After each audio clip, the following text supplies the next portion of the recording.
Hey all, welcome back. I've just been looking at the body, like where the heel's is going to sit so the resin can line up, where I'm going to cut the pickup out, all that stuff. I've laid my template on here and I've drawn around this end here, and so I can measure this to roughly get an idea of how much material I want to leave for the heel and things, because my next step is wanting to put this in the router sled. Obviously sort of an angle so I can create the taper for the neck curve. So yeah, that's where I'm at the moment. So I'm gonna move this stuff and get the sled down and start doing some calculations or something like that, and have at it, I suppose. Get stuck in.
I'm hoping you can maybe see these lines here.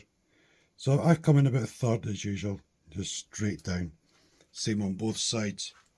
Now this is for a C curve. If I want more of a D curve, then instead of being here, I'd start off about here somewhere. And if I want more of a V curve, you'd move that line in a bit. So that can alter your overall shape. So yeah, anyway, I've come in about a third here, and I'm about a fretboard thickness from the fretboard itself up the sides. And that's going to be my initial curve, from this line to the line on the side. So let's get stuck in.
Now I've done those main sort of curves, I'm going to take this bump off and this bump off.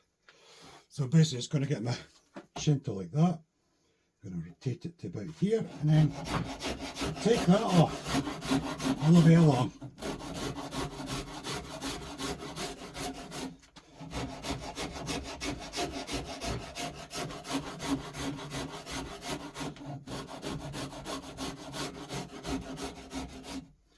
It should roughly be halfway between that one and this one. So you're creating a new facet now. I'll do the same on the top. Not much to remove there at all. Just take that down a bit. Sort of like so. I'll do the same on the other side.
sometimes you just have to try things, and that actually worked out really well. So that wood, oh, I can't even show you, look, that wood there is really close to that neckline now. That's it. Lovely. There's a little lip down here, but this isn't staying like that. I'm not leaving that thick. No.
beautifully carved. Neck pocket done and neck puller done. Yeah, so this is really comfortable. This I left that extra length because I wanted to do quite a nice slope on there. So yeah, it's got quite a long neck pocket. Yeah, quite the length of it there. Very comfortable. Got full access and everything, which is great. I was thinking about coming in from the end with a Forstner bit to make room for the spoke wheel, but I can't do that because the neck pocket's too long, so the chuck of the drill just catches it. But that's alright, I'll figure it out later. Yeah, and again I shall put a link to the neck carving method in the description, or maybe I'll pin it as the first comment. But yeah, so it's Mark Bailey at Guitar Making. He learnt his craft working at, I think it might have been something like Patrick Eggle Guitars in England. It was somewhere like that, but he was there for years learning his craft, building electrics, acoustics and everything in between. But yeah, so he did some lives during COVID, because he runs a small school, guitar building school in Scotland, but of course during the COVID thing you couldn't do that, so he did a lot of these live streams. So I'll link I'll link it somewhere. But feel free, have a look and just skip through to where you want to see, because it's quite a long video overall, but you don't have to watch the whole thing. Just skip through to see what you want to see, and that is where I got my guitar, the neck carving method, and it's superb. It's so fast, so easy, and it just works great. So very happy with that. Yeah. In case anybody didn't know, by the way, there was somebody comment on one of my videos about the NSJ guitars. Well, NSJ is my initials. You know, it sort of came, my dad's dad, he was NSJ, my dad was NSJ, and I'm NSJ, and I just thought, well, why not just put NSJ guitars? So that's what the NSJ is for. That's why NSJ guitars. I just thought I'd clear that up. Anyway, I'll leave this here. When we come back, we'll get the straight down, get a definite centre, as accurate as we possibly can. Get a scale line, and then get routing the bridge, really, for the Floyd. Get all that done, get the post holes in, fit the Floyd, couple of strings, check alignment. If that's all good, then I can look at the recess and pick up cavities and all that good stuff. But anyway, as usual, thanks for watching. Feel free to like, comment, etc. And I'll see you all again soon. Cheers!